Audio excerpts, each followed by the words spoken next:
அங்கே நியூயார்க்கில் லாகுவார்டியாங்கிறதுல 680 ஏக்கர்ல தான் ஏர்போர்ட். 680 ஏக்கர்ல. இதை நல்லா கவனிங்க. சென்னையில் இருக்கிற விண்ணூர்தி நிலையத்திலிருந்து இது பாதி தான், 680 ஏக்கர். 3,35,00,000 பேர் பயணிச்சு போய் இறங்குறான். 967 விண்ணூர்தி பறந்து இறங்கி போகுது.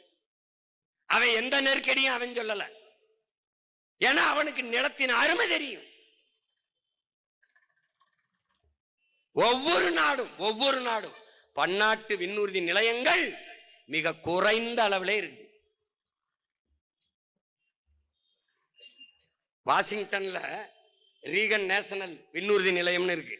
அதுல 861 ஏக்கர்ல தான் அந்த விண்ணூர்தி நிலையம் இருக்கு. 861 ஏக்கர்ல அதுல 2,63,00,000 பேர் ஏறி போய் இறங்குறாங்க. அதுல 812 விமானங்கள் விண்ணூர்திகள் இறங்கி ஏறி பறந்துருது, ஒரு இடையூறும் இல்லை. ஜப்பான்ல புகோகால அங்க இருக்கிற விண்ணூர்தி நிலையத்துல 877 ஏக்கர்ல தான் அந்த விண்ணூர்தி நிலையம் இருக்கு. அங்க 2,68,00,000 பேர் பயணிக்கிறான், எந்த இடையூறும் இல்ல. 500 விண்ணூர்தி வானூர்தி ஏறி இறங்கி பறந்துருது, ஒன்னும் கிடையாதுங்க. சொந்த நிலத்தில் அகதியாகும் தமிழர்கள் பொதுக்கூட்டத்தில் நாம் தமிழர் கட்சியின் ஒருங்கிணைப்பாளர் சீமான் அவர்கள் பரந்தூர் விமான நிலையம் குறித்து பேசுகையில், நியூயார்க்ல லாகுவார்டியா என்ற விமான நிலையம் வெறும் 680 ஏக்கர்ல தான் கட்டியிருக்கான். நல்லா கவனிங்க, சென்னையில இருக்க விமான நிலையத்தை விட பாதி தான். இந்த 680 ஏக்கர்ல 3,35,00,000 பேர் பயணம் பண்ணி ஏறி இறங்குறாங்க.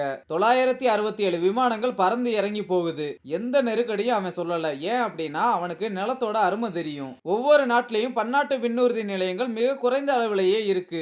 வாஷிங்டன்ல ரீகன் நேஷனல் விண்ணூர்தி நிலையம்னு இருக்கு. அதுல 861 ஏக்கர்ல தான் அந்த விண்ணூர்தி நிலையம் இருக்கு. அதுல 2,63,00,000 பேர் பயணம் பண்ணி ஏறி இறங்குறான். அங்க 812 விண்ணூர்திகள் இறங்கி ஏறி பறந்து போகுது. அவனுக்கு ஒரு இடையூறும் இல்ல. அதே மாதிரி ஜப்பான்ல ஃபுகோகால அங்க இருக்கிற விண்ணூர்தி நிலையத்துல 877 ஏக்கர்ல தான் கட்டியிருக்கான். அங்க 2,68,00,000 பேர் ஏறி இறங்கி பயணம் பண்ணிட்டு இருக்கான். எந்த இடையூறும் இல்ல. 500 விமானங்கள் ஏறி இறங்கி பறந்து போகுது.